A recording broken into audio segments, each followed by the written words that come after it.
Hello viewers. तो आज की क्लास में हम इंक्रीजिंग एंड डिक्रीजिंग फंक्शन से रिलेटेड एक इम्पॉर्टेंट प्रॉब्लम सॉल्व करेंगे और इस प्रॉब्लम को हम ग्राफ की हेल्प से देखेंगे।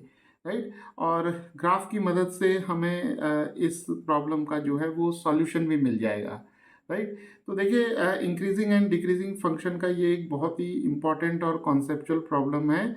तो यहाँ पर हमें ये शो करना है कि ये जो फंक्शन हमें एफ ऑफ एक्स दिया हुआ है, half of 10x minus 5x, ये फंक्शन जो है वो डिक्रीजिंग फंक्शन होगा इस इंटरवल में -π/3 से π/3 तक।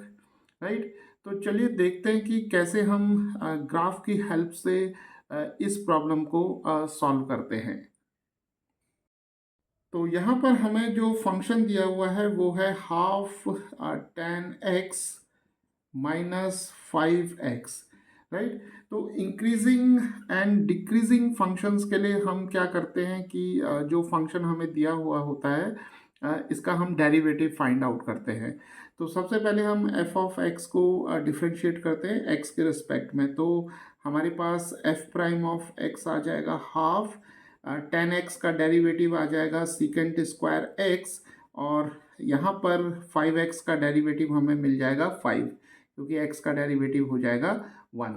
राइट। अब देखिए, कोई भी फंक्शन जो है वो इंक्रीजिंग फंक्शन होगा या डिक्रीजिंग फंक्शन होगा, तो उसके लिए जो कंडीशन होती है इंक्रीजिंग फंक्शन के लिए कंडीशन होगी कि जो डेरिवेटिव है it should be greater than 0 for all values of x belonging in the set of domain of the function।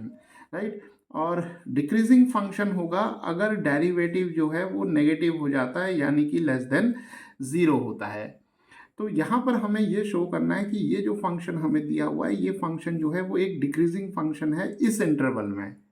तो अगर इस फंक्शन को डिक्रीजिंग फंक्शन होना है तो इसका मतलब यह है कि एफ प्राइम ऑफ एक्स जो होगा इसे लेस देन 0 होना चाहिए। यानी कि जो डेरिवेटिव है, अगर हम इस फंक्शन को y is equal to f x ले लेते तो d y over d x should be less than 0 होना चाहिए हमारे पास। तो एफ प्राइम ऑफ एक्स हमारे पास है half sec square x minus 5 less than 0। Right. तो अब देखिए यहाँ पर जो डेरिवेटिव हमें दिया हुआ है, इस डेरिवेटिव में हमारे पास यहाँ जो एक टर्म आ रही है वो सीकेंट स्क्वायर एक्स आ रही है। यानी कि यहाँ पर हमारे पास जो फंक्शन इन्वॉल्व है वो है सीकेंट एक्स। तो चलिए सीकेंट एक्स का ग्राफ जो है हम इस इंटरवल में देखते हैं -π/3 से π/3 तक। तो यहाँ पर हमारे पास ये आ जाएगा वाई एक्सेस, और यहाँ पर ये आ जाएगा हमारे पास एक्स एक्सेस। तो हम यहाँ पर क्या करेंगे कि जो सीकेंट एक्स है इसका ग्राफ जो है हम -π/2 और π/2 के बीच में ही केवल ड्रॉ करेंगे। तो देखिए, सीकेंट π/2 और सीकेंट -π/2 जो होते हैं, ये दोनों ही एक्सप्रेशंस जो होंगे वो नॉट डिफाइंड होंगे। राइट। क्योंकि सीकेंट π/2 और सीकेंट -π/2, अगर हम दोनों की वैल्यू देखें तो ये 1/cos π/2 आएगा, और cos π/2 जो होता है वो 0 होता है, तो ये नॉट डिफाइंड हो जाएगा। तो यहाँ पर हम क्या करेंगे कि एक लाइन ड्रॉ करेंगे जो एक्स एक्सिस के परपेंडिकुलर होगी। राइट। तो कुछ इस तरीके से हम दो पैरेलल लाइंस ड्रॉ कर लेंगे, और इन लाइंस को हम कहते हैं वर्टिकल एसिम्पटोट्स। तो चलिए वाई एक्सिस के ऊपर हम दो पॉइंट ले लेते हैं। एक पॉइंट हमारे पास 1 है और एक पॉइंट हमारे पास 2 है। तो -π/2 और π/2 के बीच में जब हम सीकेंट एक्स का ग्राफ ड्रॉ करेंगे तो ये ग्राफ जो होगा वो कुछ इस तरीके से हमें यहाँ पर मिलेगा। तो ये ग्राफ जो होगा ये y इज इक्वल टू 1 से पास होगा कुछ इस तरीके से। तो हमें ये ग्राफ जो है इस तरीके से मिल जाएगा।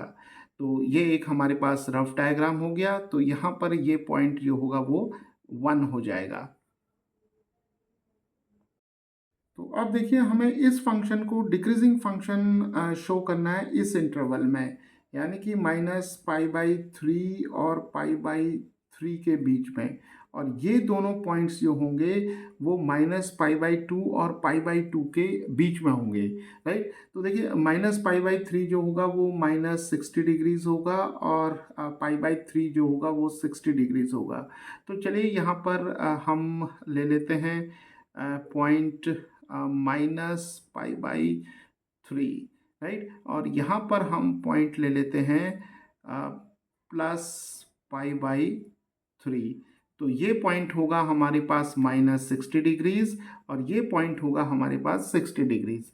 तो ये जो इंटरवल हमारे पास है ये एक सबसेट हो जाएगा इस इंटरवल का, यानी कि -π/2 से π/2 तक, राइट। तो अब देखिए सीकेंट -π/3 की वैल्यू क्या होगी।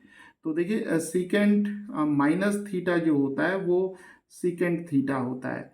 तो ये सीकेंट π/3 हो जाएगा, और सीकेंट π/3 की वैल्यू 2 हो जाएगी, राइट। तो इसका मतलब सीकेंट -π/3 और सीकेंट π/3 दोनों की वैल्यू जो है वो 2 है।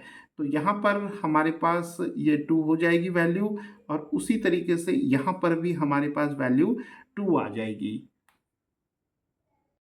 तो अब देखिए जो ग्राफ की ये सिचुएशन है, ये सिचुएशन इम्पॉर्टेंट है यहाँ पर इस प्रॉब्लम को सॉल्व करने के लिए।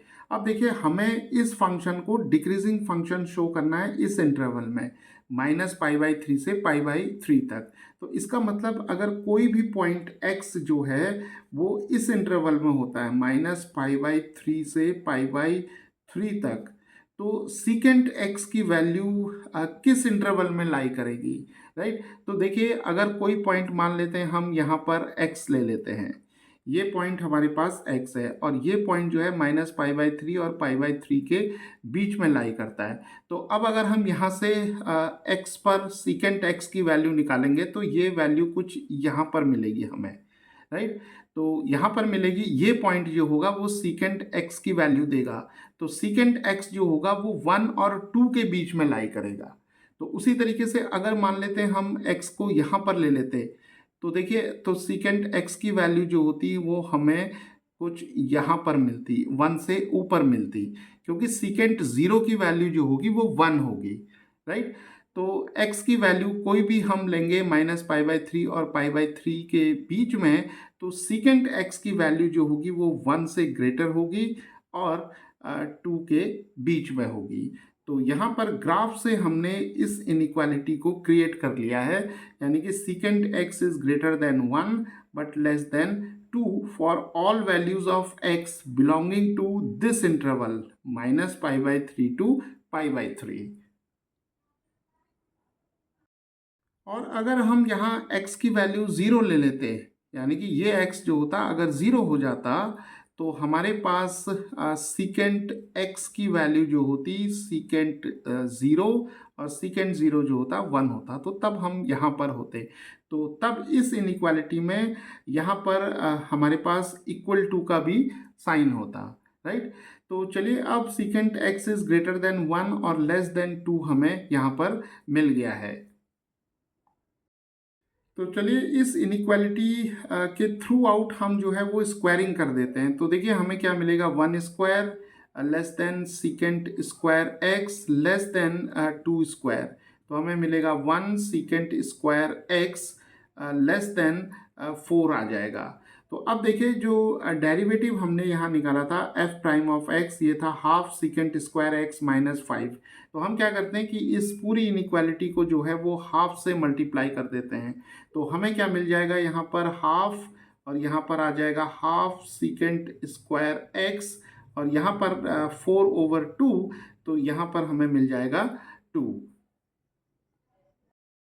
तो चलिए इस इनइक्वालिटी में थ्रू आउट हम जो है 5 को सब्ट्रैक्ट कर लेते हैं। तो हमें मिलेगा हाफ -5, और यहाँ पर हाफ सीकेंट स्क्वायर एक्स -5, और यहाँ पर हमें मिल जाएगा 2 - 5। तो यहाँ पर आ जाएगा 1 - 10/2। और यहाँ पर देखिए जो ये एक्सप्रेशन है half secant square x minus 5, ये हमारे पास है एफ प्राइम ऑफ एक्स, यानी कि डेरिवेटिव होगा एफ ऑफ एक्स का। और यहाँ पर 2 माइनस 5 हमें मिल जाएगा -3।